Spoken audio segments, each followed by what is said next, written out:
যুক্তরাষ্ট্র এবং ইরানকে আবার আলোচনায় বসার চেষ্টায় সৌদি, কাতার এবং তুরস্ক সফরে শাহবাজ।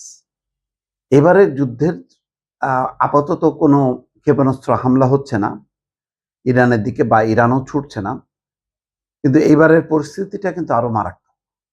ইরানকে অবরোধ করছে। ইরান বলছে, যদি আমি অবরুদ্ধ থাকি তাহলে অন্য কোনো বন্দর মধ্যপ্রাচ্যের তারা অরক্ষিত থাকবে না, ফলে সেগুলো তারা বন্ধ করে দেবে।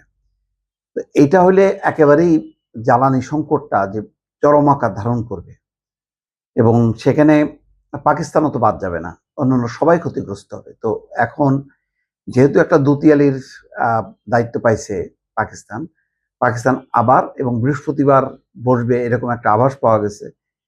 তো পাকিস্তান আপার হ্যান্ড নিতে চায় সম্ভবত, সেই কারণে সে সফর করছে, যাতে সবাই বলে যে না, ইসলামাবাদে যে বৈঠকটা হয়েছে সেখানে যে তার পরিসমাপ্তি ঘটুক।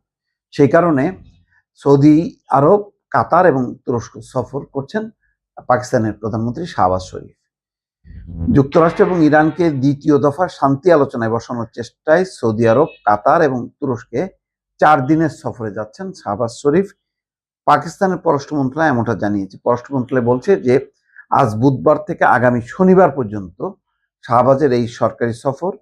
সৌদি আরব, কাতারে দ্বিতীয় পর্যায়ে আলোচনা হবে, আর তুরস্কে আন্তালিয়া ডিপ্লোমেসি ফোরামের এক ফাঁকে দেশটির প্রেসিডেন্ট রিসেপ তাইওয়ান অর্থাৎ তুরস্ক নেতার সঙ্গে আলোচনা হবে। এই আলোচনায় পাকিস্তান একটা কূটনৈতিক সাফল্য অর্জন করতে চায়।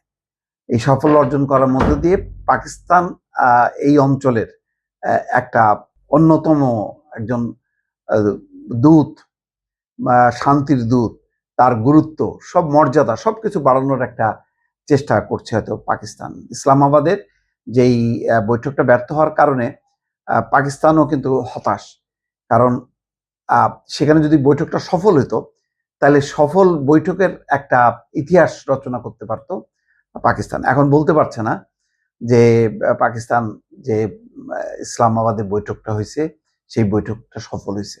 তো দ্বিতীয় দফায় দুইটা বিকল্প নাম নিয়ে আলোচনা হচ্ছে, যে বৈঠকটা কি ইসলামাবাদে হবে নাকি তুরস্কে হবে, ইস্তাম্বুলে হবে।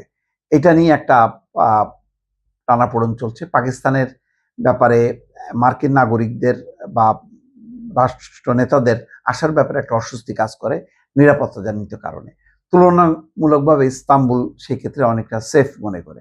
যাই হোক, তারপরও পাকিস্তান যেহেতু এটা শুরু করছে, পাকিস্তান এটা শেষ করতে চায়, এবং মধ্যপ্রাচ্যের এই এখন এই যোগাযোগগুলি, এই তৎপরতাগুলি খুবই জরুরি, এই কারণে যে জ্বালানি সংকটটা কিন্তু এখন চূড়ান্ত পর্যায়ে চলে আসছে ইরান অবরোধের মধ্য দিয়ে। সুতরাং এই অবরোধটা এখন মীমাংসা করাটা জরুরি বলে এই সবগুলো দেশই মনে করছে, এবং সৌদি আরবও অব্যাহতভাবে চেষ্টা করছে, চাপ দিচ্ছে যুক্তরাষ্ট্রকে, যাতে এই সংকটের একটা সমাধান হয়।